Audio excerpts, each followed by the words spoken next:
Hi, my name is Alexis Young, and I'm here to talk about Ruth Bader Ginsburg.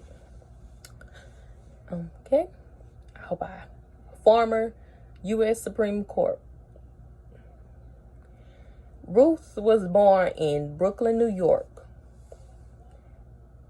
and her family was Jewish, and her mother had a major influence on her life, which made her value the independence and of a good education. Even in her high school years, she excelled very well in high school, even though she was met with the loss of her mother before graduation. After high school, she went on to go to Cornell University in 1954, finishing her first class, where she met Martin D. Ginsburg, also a student in that same year. Her marriage in the first years were very challenging, as she welcomed her first child, Jane, and the fact that her husband was now drafted into the military in the same year in 1954. He didn't serve long, and after that, they went back to Harvard, where both were enrolled. At Harvard, Ginsburg learned how to balance her life as a law student and as a mother. And that's where she encountered her first gender discrimination, because Harvard was a very male-dominated environment, and she was one out of the 8 women in her class of 500 students. The dean of the school chided women for taking the place of qualified males, which led her, Ruth, to press on and become the first female of the prestigious legal journal, the Harvard Law Review. Shortly in 1956, she faced another challenge with her husband facing cancer. She also was still attending law school at the same time, facing her studies and also taking care of her daughter and helping her husband in the midst of all of this going on in 1956. After 1956, Martin, her husband, recovered from cancer and graduated from law school, and accepted a position in New York. And Ruth was transferred to Columbia Law School in New York as well to join her husband, where she was elected as the school's law review. She graduated in 1959 as the first in her class. Despite as well as academically she was doing, she continued to face gender discrimination while trying to look for a job after graduation. After clerking for the U.S. District Judge Edmund L.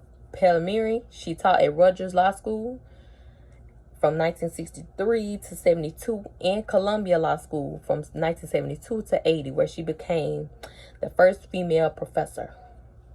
During tonight, and by the 70s, she served as the director for the Women's Right of America's Civil Liberties Union, the Women's Right Project of the American Civil Liberties. Let me pronounce that right.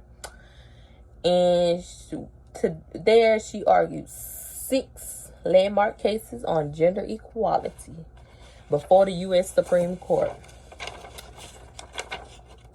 Even though she believed that the law was very gender blind. She also said that everybody was equal rights. One of the 5 cases she won before the Supreme Court involved a portion of the Social Security Act which favored women over men because it granted certain benefits that men could not get. By the 1980s, President Jimmy Carter appointed her to the U.S. Supreme Appeals for the District of Columbia. She served there until she was appointed to the U.S. Supreme Court in 1993 by President Bill Clinton. She was selected to fill the seat vacated by Justice Byron White. At the time, Clinton wanted a replacement with the intellect and political skills to deal with the more conservative members of the court, which he appointed Root for. The Senate Judicial Committee hearings were very unusually friendly, despite frustrations expressed by some of them over her evasive answers to hypothetical questions. Several of the members expressed concern on how could she transition from social advocate to Supreme Court justice. But in the end, she was easily confirmed and she was in the House. She became the second female justice as well as the first female justice.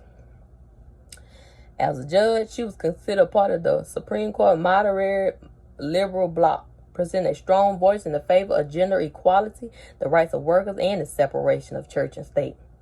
By 1996, she wrote the Supreme Court landmark decision in United States versus Virginia, which held that the state-supported Virginia military institutes could not refuse to admit women.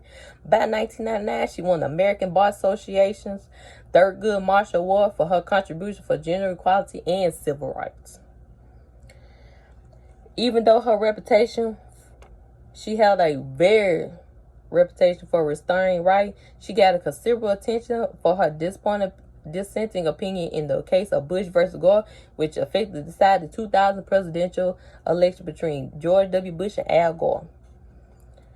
By the end of her days, she faced another loss, which led to the loss of her husband in June 2010, where her husband died of cancer. And he was the biggest supporter she ever had. After 27 years of serving justice on the Supreme Court, she died on September 18th,